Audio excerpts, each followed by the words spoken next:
नमस्कार, मैं रविश कुमार। बिहार में हार क्या हुई, बीजेपी में हार को लेकर एक दूसरे को हराने वाले सामने आ गए हैं। लाल कृष्ण आडवाणी, मुरली मनोहर जोशी, शांता कुमार और यशवंत सिन्हा ने साझा बयान जारी किया है। इस बयान पर हस्ताक्षर यशवंत सिन्हा के हैं। अंग्रेजी में जारी इस बयान में कहा गया है कि बिहार चुनाव के नतीजे से पता चलता है कि दिल्ली की हार से कोई सबक नहीं सीखा गया है।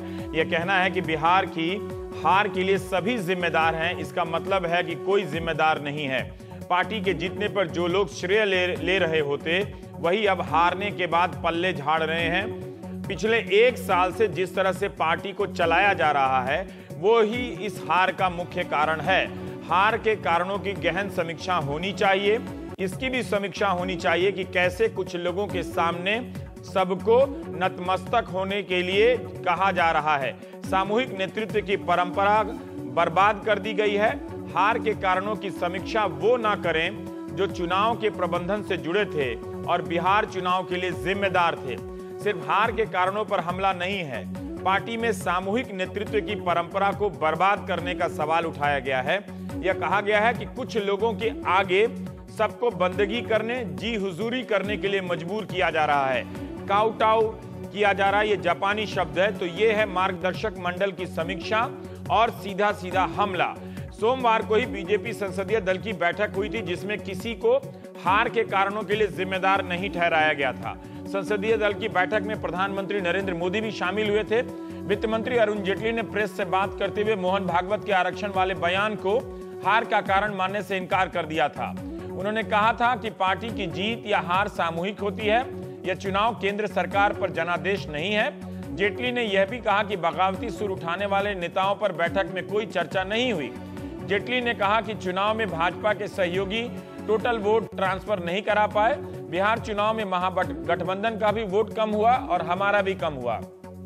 अरुण शौरी, शत्रुघ्न सिन्हा, सांसद आरके सिंह लगातार बोल रहे हैं। इन तीनों ने अपने अपने स्तर पर बोलना शुरू किया, लेकिन मंगलवार सुबह पार्टी सांसद भोला सिंह, जो बेगूसराय से सांसद हैं, उन्होंने कहा कि वो आडवाणी यशवंत सिन्हा के बयानों से मिलता जुलता है उनके भोला सिंह का बयान।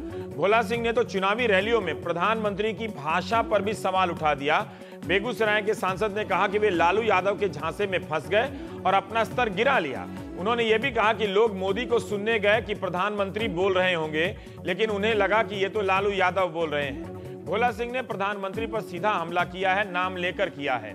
उन्होंने सांप्रदायिक मुद्दों को उठाने के लिए पार्टी अध्यक्ष अमित शाह और प्रधानमंत्री की आलोचना की और कहा कि इसके कारण हम विकास के मुद्दों से भटक गए। पाकिस्तान भेजने वाले बयानों के कारण गिरिराज सिंह की भी आलोचना की और कहा कि ऐसे लोगों को कैसे मंत्री बना दिया जाता है। भोला सिंह ने कहा कि वे कई बार चुनाव जीत चुके हैं, विधानसभा, लोकसभा में भी, और मंत्री भी रहे हैं, मगर किसी ने उनसे पूछा तक नहीं। बाहर से जो प्रभारी भेजे गए थे, उन्होंने उनसे बात तक नहीं की। एक और सांसद हुकुम देव नारायण यादव ने भी आरक्षण के सवाल को हार का कारण बताया था। लेकिन मार्गदर्शक मंडल की ये जो चिट्ठी आई है, जो साझा बयान जारी हुआ है, उससे काफी हड़कंप मचा है। बीजेपी के जो अधिकृत प्रवक्ता हैं, वो इस वक्त पीछे की लाइन में चले गए। हमारे साथ अखिलेश शर्मा मौजूद हैं, हिमांशु शेखर भी हैं, मुरली मनोहर जोशी के घर पर मौजूद। अखिलेश, हम ये जानना चाहते हैं कि ये जो पूरी रणनीति बनी है, ये किसके घर पर हुई, वहां पर कौन कौन लोग आए थे, कब ये बैठक हुई है, इसके बारे में और क्या पृष्ठभूमि में आप बता सकते हैं, क्या क्या चीजें हुई हैं? देखिए रवीश, ये बड़ी सोची समझी रणनीति के तहत किया गया है, क्योंकि लगातार जो है एक माहौल बन रहा था। उससे पहले शत्रुघ्न सिन्हा भी इसी कैंप की ओर से मोर्चा संभाले हुए थे, और अब जबकि बिहार में बीजेपी की करारी हार हो गई, उसके बाद ये उचित समझा गया कि चूंकि लोहा गर्म है, इसलिए अभी चोट करनी चाहिए। जो जानकारी मिली उसके मुताबिक मुरली मनोहर जोशी के घर पर यह बैठक हुई। इसमें लाल कृष्ण आडवाणी, यशवंत सिन्हा और साथ ही शांता कुमार भी मौजूद थे। अरुण शौरी भी वहां पहुंचे हुए थे, और उस बैठक में तुरंत ये फैसला किया गया कि एक साझा बयान जारी किया जाना चाहिए। सिर्फ इस तरह से काम नहीं चलेगा कि हम चुपचाप बैठे रहें, और इसीलिए मार्गदर्शक मंडल के ये दो सदस्य मुरली मनोहर जोशी और लाल कृष्ण आडवाणी के 20 बयान में शामिल है। शांता कुमार और यशवंत सिन्हा की ओर से भी ये बयान जारी किया गया है। और इस बयान की जो मकसद है, मुझे लगता है बिल्कुल साफ तौर पर मकसद यही है कि जो अगले महीने अमित शाह का चुनाव फिर से होना है, संगठन के चुनाव होंगे, पार्टी अध्यक्ष का चुनाव होना है, तो अमित शाह की दोबारा ताजपोशी न हो पाए, इसके लिए अभी से ये दबाव डालने की कोशिश कर दी गई है। अखिलेश, अभी राजनाथ सिंह ने, जो गृह मंत्री हैं, उन्होंने कहा कि हमारी तरह वो भी 6 साल तक पार्टी अध्यक्ष रह सकते हैं।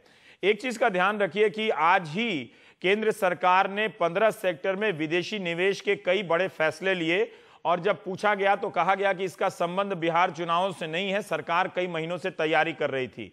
दिवाली के बाद प्रधानमंत्री ब्रिटेन जाने वाले हैं। इन सब संदर्भों में ये जो हमला है, क्या ये सीधा सीधा उन पर भी है कि अब ये लोग इस हार के कारण और ज्यादा मुखर हुए हैं? क्योंकि अब तक जब आरके सिंह बोल रहे थे सारी पार्टी चुप थी, जब फिर शत्रुघ्न सिन्हा बोलना शुरू किए तब भी लोग चुप थे, भोला सिंह, हुकुमदेव नारायण के बयानों को महत्व ही नहीं दिया गया। तो क्या ये इनके बयानों को पार्टी महत्व देगी क्या, या पार्टी के भीतर ये आम कार्यकर्ताओं की एक आवाज है जो वहां उठ रही है?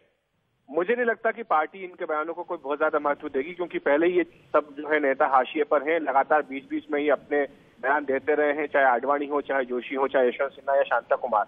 पार्टी ने इन्हें कभी गंभीरता से नहीं लिया है। अब इन्होंने एक साझा मोर्चा बना करके नेतृत्व पर हमला किया है, पर ये मुझे लगता है कि ये सिर्फ एक हम कह सकते हैं कि शांत तालाब में पत्थर फेंक कर लहरें पैदा करने की कोशिश है, और मुझे लगता नहीं कि इससे कोई बहुत ज्यादा फर्क पड़ेगा। जहां तक आर्थिक सुधारों की बात है, हमें जानकारी मिली थी रवीश की बिहार के नतीजे चाहे जो हो, सरकार ने ये मन बना लिया था, क्योंकि सरकार के नेतृत्व का ये मानना है कि संसद के सहारे हमको नहीं रह सकते, क्योंकि वहां पर आशा और हमेशा गतिरोध रहेगा। लिहाजा जरूरी है कि एग्जीक्यूटिव रूट जो है वो अपनाया जाए, और इसीलिए 15 सेक्टरों में एफडीआई खोल दिया गया है। जिस अखिलेश, आपने जो एक अभी आपका मेल देख रहा था कि सुरेश जैन का जो एक मेल मैं देख रहा था, उनका फेसबुक कमेंट है जो पश्चिमी प्रांत के संपर्क प्रमुख हैं आरएसएस के, कि गलती हो जाती है, गलती होने से नुकसान भी हो जाता है, परंतु गलती मानकर मन से स्वीकार करने से नुकसान की पूर्ति हो सकती है। गलती ना मानकर घमंड में रहने से और भी नुकसान होता है। ये तो काफ़ी बड़े ओहदेदार लगते हैं संघ के। इनके इस बयान को आप कैसे देखते हैं? और आरएसएस के भीतर मार्गदर्शक मंडल और जो कई सांसद आवाज उठा रहे हैं, उसे लेकर किस तरह से हलचल है? काफी हलचल है, लेकिन वजह यह है कि देखिए आरएसएस में ये जो जैन साहब का आपने बयान पढ़ करके सुनाया है, फेसबुक पर इनकी पोस्ट है ये 9 तारीख की, और इसे लेकर के काफी प्रतिक्रियाएं भी आई है।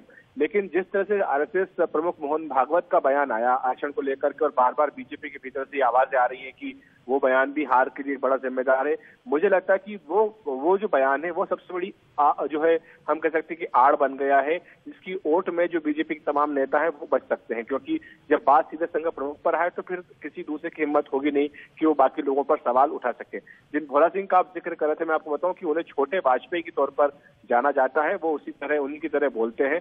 इस तरह एक एक करके जो सांसद अब बोलने शुरू हुए हैं, मार्गदर्शक मंडल के नेताओं का ये बयान आया है, मुझे लगता है कि ये एक सोची समझी रणनीति के तहत किया जा रहा है, और संसद का शीतकालीन सत्र भी अब जल्दी शुरू होने वाला है। तो ऐसे नेतृत्व को चुनौती, अजीब स्थिति है। पटाखे, ये मकसद है जी, पटाखे पाकिस्तान में फूटने थे, बीजेपी के भीतर फूटने लगे हैं। जी हाँ, बिल्कुल, पटाखे जो है वो बीजेपी के भीतर फूटने लगे हैं, और ये मान करके चला जा रहा था कि ये पटाखे बिल्कुल फटने वाले हैं। वो ये भी दिल्ली पिछले के बाद साल के स्टॉक के लगते हैं ये पटाखे। रवीश, हाँ। रवीश, मैं सिर्फ ये बात बोलूँ, दिल्ली के बाद भी ये पटाखे फटे थे, हाँ। लेकिन तब आवाज नहीं आई थी, तब शायद घर के भीतर ही जला लिए गए थे। लेकिन बिहार की हार चूंकि ज्यादा बड़ी है, तब ये खुलकर सामने पर इसमें एक बयान है कि सामूहिक नेतृत्व की परंपरा को नष्ट कर दिया गया है। कुछ लोगों के सामने काउटाव करने के लिए, नतमस्तक होने के लिए मजबूर किया जा रहा है। ये बड़ा ही गंभीर, बड़ा साहसिक बयान है। एक तरह से सीधा सीधा नेतृत्व पर हमला किया गया है, नरेंद्र मोदी पे और अमित शाह पे। बिल्कुल रवीश, ये तो हो ही रहा है। पार्टी में ये शिकायत आज से नहीं हो रही, पिछले 1.5 साल से हो रही है कि नरेंद्र मोदी ने पूरी सत्ता अपने हाथ में रख ली है, पूरा सरकार का जो संचालन उनके हाथ में, पार्टी पर उनका पूरा कब्जा है, संगठन पर उनका कब्जा है। जिस तरह से अमित शाह जो उनके बेहद करीबी है, उन्हें पार्टी अध्यक्ष बनाया गया। तो मैं यही कह रहा हूँ कि ये कवायद जो है ये इसीलिए है कि अमित शाह की दोबारा ताजपोशी ना हो, ताकि कम से कम संगठन जो है पार्टी वो नरेंद्र मोदी के हाथ से ले ली जाए। ये एक पूरी तरह से कोशिश हो रही है, लेकिन इसमें सब कुछ निर्भर इस बात पर करेगा कि आरएसएस का रुख क्या रहता है। जो हमें जानकारी मिली, जिसको हम लगातार रिपोर्ट कर रहे हैं, आरएसएस ने यह कहा है कि अमित शाह ये मानकर के ना चले कि उन्हें दोबारा अध्यक्ष बना दिया जाएगा। दिसंबर में ये फैसला करने से पहले एक बैठक होगी, इसमें चर्चा के बाद ये निर्णय किया जाएगा। मुझे लगता है कि वो जब बैठक होगी, जब चर्चा होगी, तो उसमें ये जो बुजुर्गों का जो ये हमला हुआ है, इसके इनपुट्स पर भी चर्चा होगी। और मुझे लगता है कि इसलिए ये जो आज का हमला है, इसको काफी बेहद गंभीर माना जाना चाहिए और ये माना जाना चाहिए कि किस तरह से पार्टी के भीतर एक बड़ा धड़ा है जो छटपटा रहा है इस बात को लेकर के कि ये अटल बिहारी वाजपेयी की पार्टी नहीं है जहां पर कि सामूहिक नेतृत्व में काम चलता था, सबकी आवाज सुनी जाती थी और अब जो है सिर्फ गिने चुने लोगों की बात सुनी जाती है। कल जो संसदीय बोर्ड की बैठक हुई उसकी शुरुआत में ही प्रधानमंत्री नरेंद्र मोदी ने यह कह दिया कि अमित शाह ने काफी मेहनत की है और मेहनत के बाद भी अगर पार्टी को हार हुई है तो लोकतंत्र में तो हार जीत चलती रहती है। तो यानी जब प्रधानमंत्री की ओर से ही जब पार्टी अध्यक्ष को क्लीन चिट दे दी गई तो उसके बाद फिर कहीं कुछ बचता था नहीं। तो यही वजह है कि इन लोगों को अपनी आवाज जो है वो बुलंद उठानी पड़ी है। आप हमारे साथ बने रहेंगे। वैसे शत्रुघ्न सिन्हा, भोला सिंह, आर.के. सिंह, ये लोग तो सांसद ही हैं इस आवाज उठाने वालों में से। लाल कृष्ण आडवाणी भी सांसद हैं। भोला सिंह जिनके बारे में अखिलेश ने कहा कि वो छोटे वाजपेयी माने जाते हैं, उन्होंने सुबह जो बयान दिया उसमें काफी तलखी थी कि इतने वरिष्ठ नेता होने के बावजूद किसी ने फोन तक नहीं किया। अभी तक ये बात शत्रुघ्न सिन्हा कहते थे कि पार्टी के स्टार प्रचारक की सूची में उनका नाम होने के बावजूद उनसे संपर्क नहीं किया गया। वो पटना में घूमकर सबको बयान दे रहे हैं लेकिन किसी ने उनके बारे में नोटिस तक नहीं लिया। अब भोला सिंह ने भी यही बात कही है, तो इसका मतलब है कि बहुत लोगों के साथ ऐसा हुआ है, बहुत लोग ऐसा बोलने का साहस नहीं कर पा रहे। तो हम आपको सुनाना चाहते हैं कि बेगूसराय के सांसद भोला सिंह ने क्या कहा है। प्रधानमंत्री से लेकर नीचे तक जितने लोग थे वे मर्यादा विहीन होकर हिंदुस्तान की राजनीति के क्षितिज पर छाए रहे। हम अपनी राह से भटक गए थे और जब राह से भटक गए थे तो गड्ढे में गिरना ही था। हमारे साथ बेगूसराय के सांसद भोला सिंह जी भी हैं। भोला सिंह जी, हम ये जानना चाहते हैं कि पूरे चुनाव तक आप लोग चुप रहे, तो कई बार ये बात मजबूत सी लगती है कि शायद कमजोर वक्त में आप लोगों ने एक मौका देखा है चोट करने का। जो इस बयान में कहा गया है कि पार्टी को कुछ लोगों के आगे सारे नेताओं को नतमस्तक होने के लिए कहा जा रहा है, सामूहिक नेतृत्व की परंपरा ध्वस्त कर दी गई है, इस बात से आप क्या सहमत लगते हैं?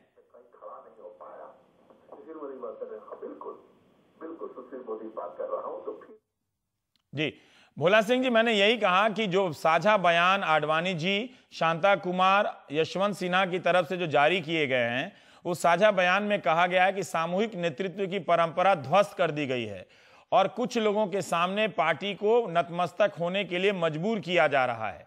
क्या आपको भी लगता है कि पार्टी में ऐसी प्रवृत्ति फैल गई है?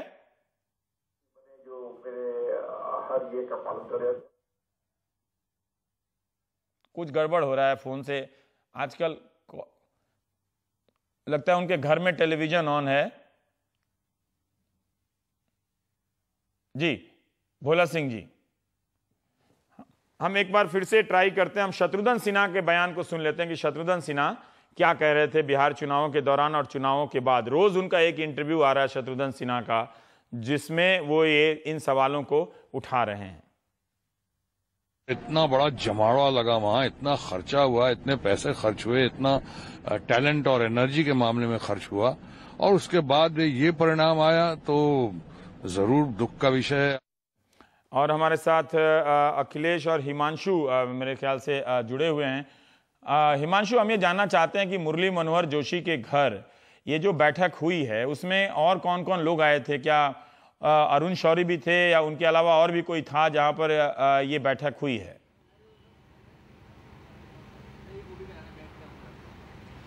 देखिए, अब तक जो जानकारी मिली, इस बैठक में 4 नेता थे, वरिष्ठ नेता बीजेपी के लाल कृष्ण आडवाणी, मुरली मनोहर जोशी, यशवंत सिन्हा और अरुण शौरी। हालांकि जो बयान हमें दिया गया है उसमें अरुण शौरी का नाम नहीं है, यशवंत सिन्हा का हस्ताक्षर इसमें है, बाकी बड़े नेताओं के हस्ताक्षर इसमें नहीं है। लेकिन अरुण शौरी जब बाहर आए तो उन्होंने भी बात नहीं की है विस्तार से। यहाँ जो मीडिया के लोग पहुँच पाए थे, क्योंकि ये खबर थोड़ी देर से मीडिया को इसकी भनक लगी कि ऐसी कोई अहम बैठक यहाँ पर होने वाली है, तो इसलिए तब तक कुछ नेता यहाँ से जा चुके थे। लेकिन मुझे ऐसा लगता है कि करीब 18 महीने हुए हैं मोदी सरकार के और ये अब तक की सबसे बड़ी बगावत है बीजेपी के अंदर। अगर आप काउंट करें तो 5 नेताओं ने इस बयान का समर्थन किया है। इससे पहले 4 नेता बिहार नतीजों के बाद पार्टी लीडरशिप के खिलाफ बयानबाजी कर चुके हैं। तो कम से कम 9 ऐसे वरिष्ठ नेता हैं बीजेपी के जो अब खुलकर पार्टी लीडरशिप पर, प्रधानमंत्री नरेंद्र मोदी की क्षमता पर, अमित शाह की क्षमता पर, उनकी कार्यशैली पर, उनके काम करने के तरीके पर, उनके फैसले लेने के तरीके पर सवाल उठाने लगे हैं। तो अब देखना बहुत अहम होगा कि जो पार्टी के वरिष्ठ नेता जिनकी अपनी कॉन्स्टिट्यूएंसी रही है, दशकों से राजनीति करते रहे हैं बीजेपी में, अगर वो सार्वजनिक तौर पर इस तरह की बयानबाजी करते हैं तो क्या उनके खिलाफ कार्रवाई करना आसान होगा क्या अमित शाह के लिए, नरेंद्र मोदी के लिए? एक बहुत मुश्किल सवाल है बीजेपी लीडरशिप के लिए। और हम सब जानते हैं कि अब भी ऐसे और भी नेता हैं जो नाखुश हैं, लेकिन अभी तक उन्होंने सार्वजनिक तौर पर अपनी नाराजगी नहीं जताई है, जिनको साइडलाइन किया गया है पिछले 18 महीने में। तो वो भी इंतजार कर रहे हैं कि जब पार्टी लीडरशिप कमजोर होगी तो शायद वो भी खुलकर सामने आए। हमारे साथ विनोद शर्मा है, वरिष्ठ पत्रकार। विनोद जी, मुझे लगता अभी अखिलेश से बात हो रही थी, वो ये कह रहे थे कि मार्गदर्शक मंडल के इस बयान से सवाल तो उठता है, ये भीतर की आवाज जरूर है, मगर पार्टी इसे गंभीरता से नहीं लेगी। तो क्या ये हम ये समझें कि ये एक तरह की दावेदारी है, ये बताने के लिए कि हम भी हैं, हम भी बोल सकते हैं, अभी चुप रहने का जमाना अभी इतना नहीं आया है कि सब कुछ होता हुआ देखे और कोई कुछ ना बोले?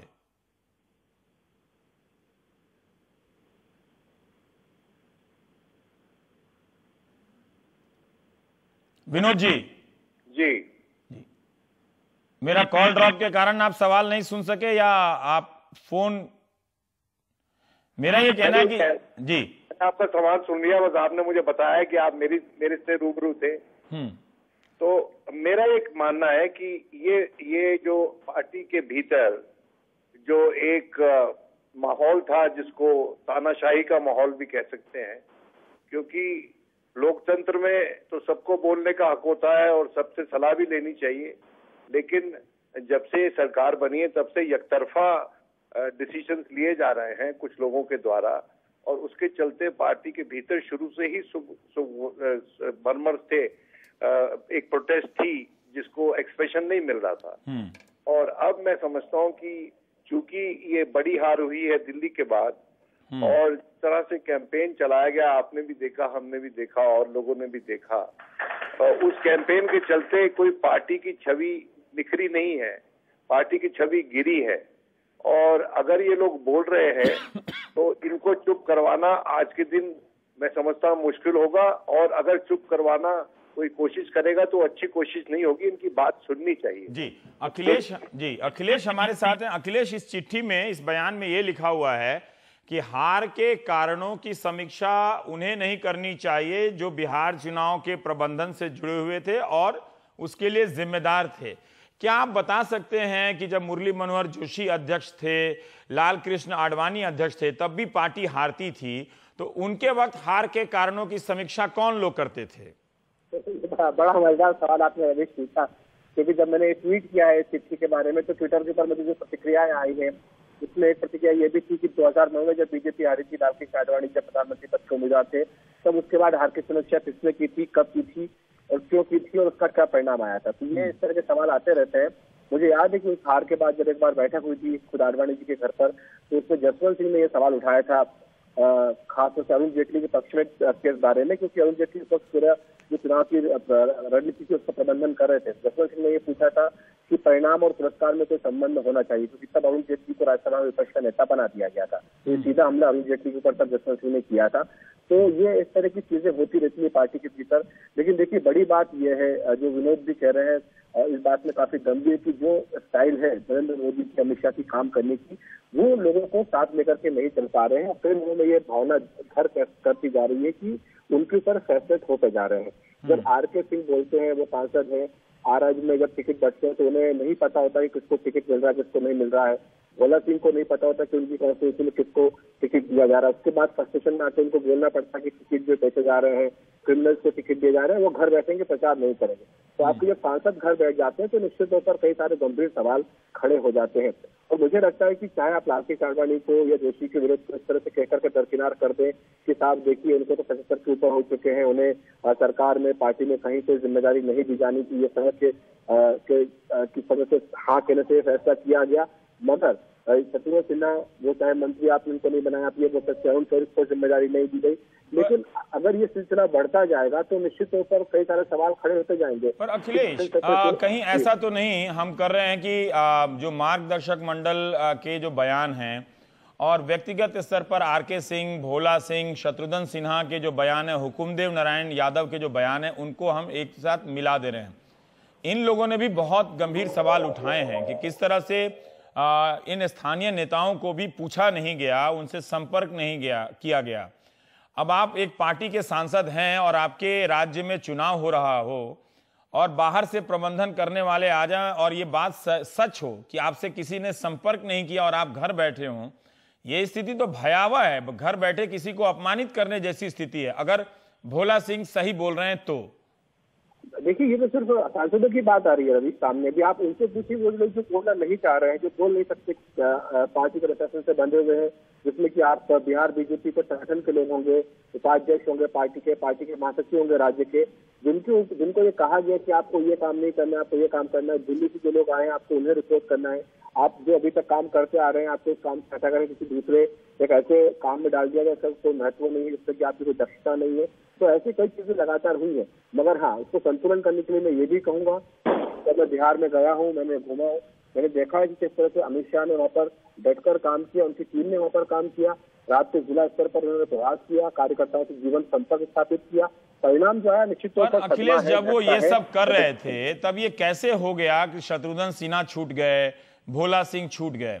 और इस चुनाव से बहुत पहले मुझे बिहार के एक एमपी ने मुझसे पूछा था कि आखिर हम कब तक डरेंगे, कब तक डर के हम इस तरह से चुप रहेंगे। तो अब लग रहा, पहले मुझे लगा था कि वो शायद उनकी व्यक्तिगत राय होगी या किसी वजह से उन्हें मंत्री नहीं बनाया गया तो बोल रहे हैं, लेकिन अगर फिर भी इतना अमित शाह संगठन के स्तर पर, अंतिम कार्यकर्ता के स्तर पर अगर सक्रिय हैं, फिर भी एक सांसद खुलकर बोल रहा है कि उनसे पूछा तक नहीं किया, फोन तक नहीं किया गया।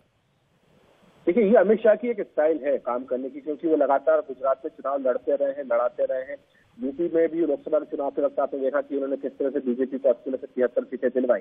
वो अपने एक समानांतर संगठन खड़ा करके काम करते हैं। उन्हें लगता है कि जो मौजूदा संगठन है उससे अगर आप काम करवाएंगे तो वहाँ पर कई लोकल जो फैक्टर्स होते हैं उसमें उनकी अपनी जो पसंद नापसंद है वो फैसलों पर और परिणाम पर असर डाल सकती है। तो ये वजह रहती है, मगर शायद उनके काम करने का तरीका वो जो है उत्तर भारत के राज्यों में उस तरह से नहीं चल पाता।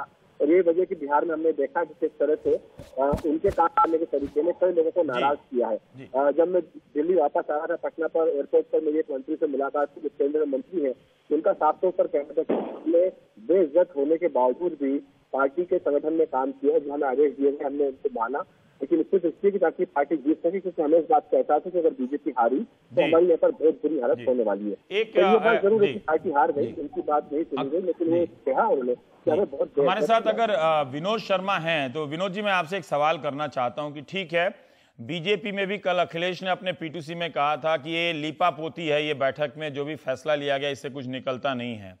हम ये देख रहे हैं कि वहां भी हार के कारणों की समीक्षा नहीं हुई और कुछ लोगों ने सवाल उठाए, लेकिन लोकसभा में हार के बाद क्या कांग्रेस में इस तरह की किसी पार्टी में ये समीक्षा जो है वो एक औपचारिकता ही है, या तो कुछ लोग बोलेंगे या कुछ लोग नहीं बोलेंगे, कोई बड़ा फर्क नहीं आता है? विनोद जी, बिल्कुल ठीक बात कही आपने। जो एंटनी कमेटी की रिपोर्ट है, हाँ, पे वो अभी तक ठंडे बस्ते में कांग्रेस में पड़ी हुई है।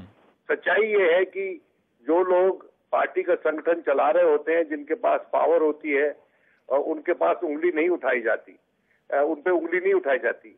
लेकिन एक फर्क है भारतीय जनता पार्टी और कांग्रेस पार्टी।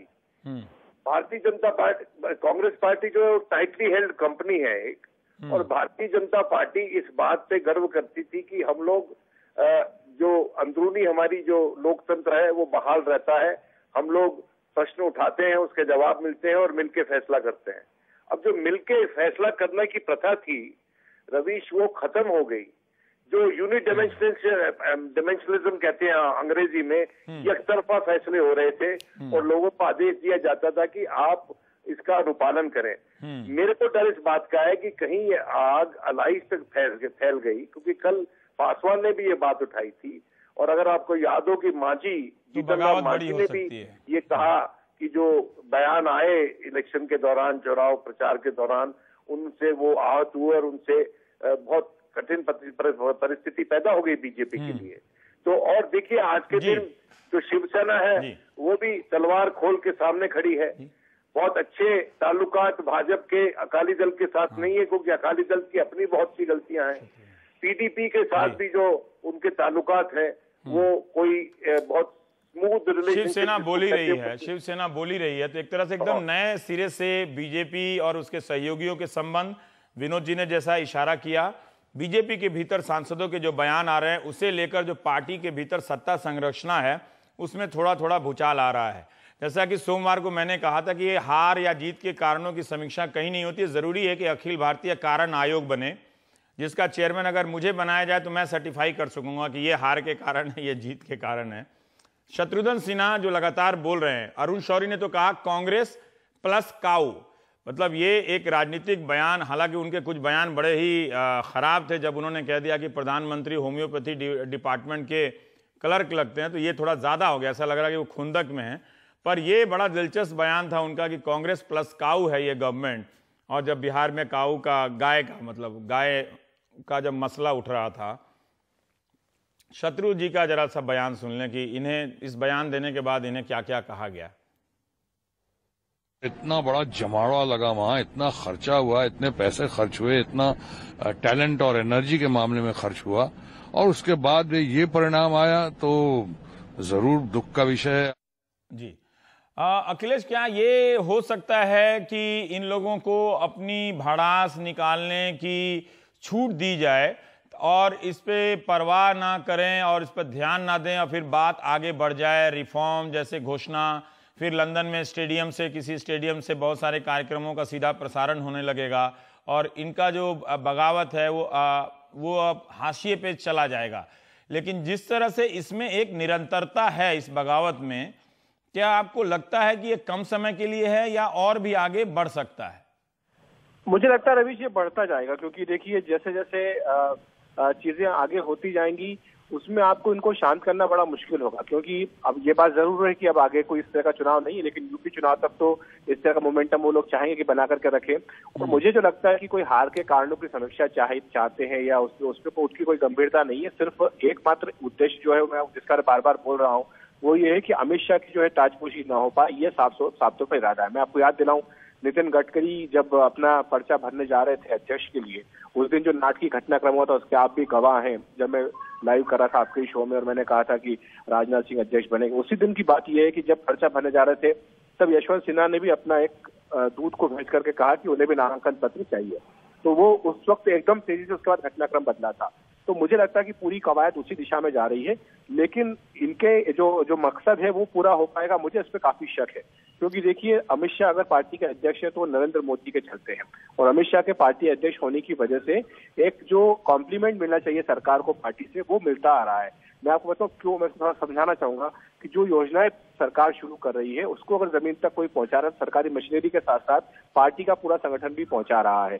तो ऐसे में मोदी नहीं चाहेंगे कि अमित शाह को हटा करके किसी और को पार्टी का कहीं ऐसा तो नहीं कि इसी चाहने और नहीं चाहने में पार्टी के कुछ सांसदों बनाम मोदी का एक मामला खड़ा हो जाएगा और ये अहंग के मामले में की शक्ल ले लेगा।